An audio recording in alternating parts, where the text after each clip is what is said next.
এখন তোমাকে আমি কয়েকটা আননোন এলিমেন্টের অক্সিডেশন নাম্বারের যে রেঞ্জ থাকবে সেটা একটু অ্যানালাইসিস করে দিই। যেমন নাইট্রোজেন, ওর ইলেকট্রনিক কনফিগারেশন 2,5, তার মানে ক্লিয়ারলি দেখতে পাচ্ছি ও 3টে যদি ইলেকট্রন গেইন করে তাহলে ওর হবে -3, আর যদি লস করে +5।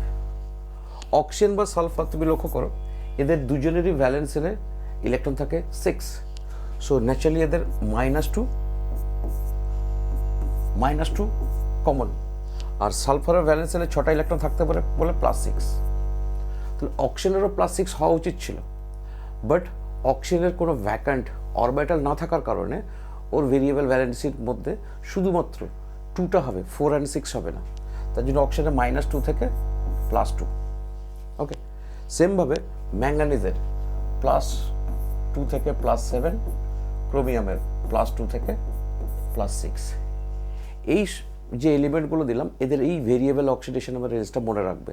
এর ফলে আমাদের এদের রিলেটেড কোনো কম্পাউন্ডের আমাদের অ্যানালাইসিস করতে সুবিধা হবে যে তারা অক্সিডাইজিং এজেন্ট না রিডিউসিং এজেন্ট না বোথ।